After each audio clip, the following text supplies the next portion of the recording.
ये कहते हैं कि सोते हुए हाथी को या सोते हुए शेर को कोचना नहीं चाहिए।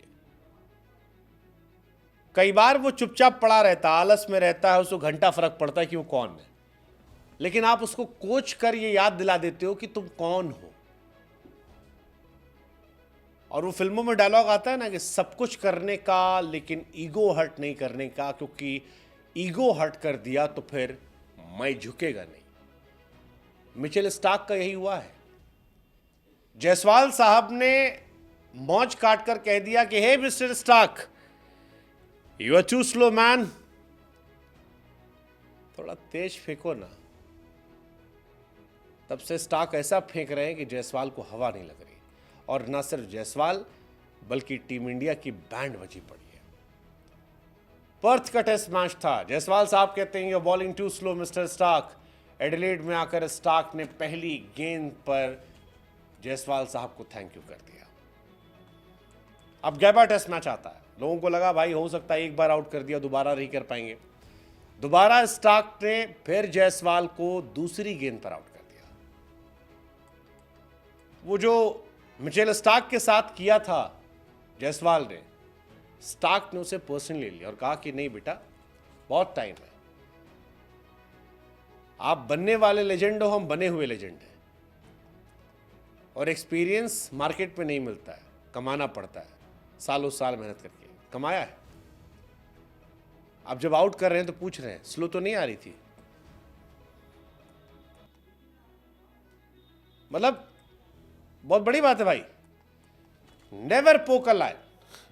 आप उसको उसके घर में जाकर नहीं कोच सकते हो। आप कोचोगे तो वो आपको नोचेगा। और जायसवाल साहब को ये सबक मिल गया होगा। जायसवाल साहब स्टार्क के मेंटल कंडीशन से खेलना चाहते थे, लेकिन स्टार्क ने उनके साथ खेला कर दिया। स्टार्क को पहले टेस्ट मैच में सिर्फ 2 विकेट मिले थे। फिर उसके बाद जब से काफी स्लो आ रही है, तब से स्टार्क ने 10 विकेट निकाल दी इंडिया के सामने। 2-3 साल से फाइफर नहीं लिया था, वो भी ले लिया है।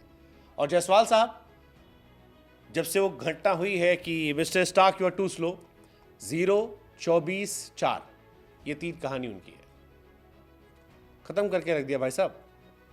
0, 24, 4। और कितनी गेंद खेलने दी है। फर्स्ट टेस्ट में 0 8 गेंद पे, सेकेंड टेस्ट में 0 1 गेंद पे, थर्ड टेस्ट में 4 रन 2 गेंद पे।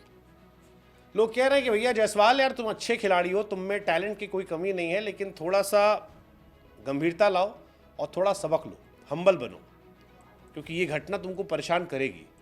जायसवाल इस बार भी यही हुआ। पहली बॉल पे चौका मारा, स्ट्रेट एकदम। फिर उसके बाद थैंक यू हो गए। लोग कह रहे हैं यार ये शॉट खेलने की क्या ज़रूरत थी। आप 400 रन से पीछे हैं, ओवरकास्ट कंडीशन है, स्टार्क जो है अपने पीक पर चल रहा है, आपको पता है कि नीचे वाले बैट्समैन आपके कितने काबिल हैं। 0 गेम अवेयरनेस साथ आपने खेला। मतलब अननेसेसरली शॉट था वो। पहली बॉल पर चौका मारने के बाद दूसरी बॉल पर कोशिश करना कोई मतलब नहीं था, और उसका खामियाजा इंडिया ने भी उठाया। इट्स कमिंग टू स्लो से अब स्टार्क को भुलाना पड़ेगा यार, ये स्टार्क भाई हो कौन तुम। स्टार्क वही कर रहे हैं जायसवाल के साथ जो बुमराह कर रहे हैं मैक्स स्विनी के साथ। वहां वो उनकी ले रखी है, उनकी यहां ले रखी है। लेकिन चलो वहां तो ये है कि यार बुमराह की क्लास है, बुमराह की क्लास को समझ नहीं पा रहे। इनके वाले में तो ये है कि इन्होंने खुद कोचा है। वो कहावत है ना कि आ बैल मुझे मार। ये गए थे उनके पास, उसने दे दिया, अब खेलो। आप सोचो ना कि यार स्टार्क ने 3 टेस्ट मैच में जायसवाल को अपना बनी बना लिया, और मानो स्टार्क ने कह दिया कि सब कुछ करने का, ईगो हर्ट नहीं करने का।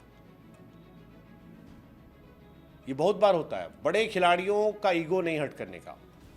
वो अपने दिल पे लेते हैं और फिर दे देते हैं। खामियाजा इंडिया भुगत रही है। जायसवाल और सिराज ने जो किया है, एक सिराज का ट्रेविस हेड ने ले रखा है, जायसवाल का स्टार्क ने, इंडिया पे करे। ऊपर से जायसवाल साहब भी जो हैं वो अनशन शॉट खेल रहे हैं। मतलब हम भी लोग तो यही कहेंगे जायसवाल से कि चलो मुंह से बोल दिए, समझ में आता है, लेकिन बैटिंग में हम सब आपसे बेटर एक्सपेक्ट किए थे। वो एक्सपेक्टेशन आप लेट डाउन कर रहे हैं। होप आप समझेंगे सेकेंड पारी में।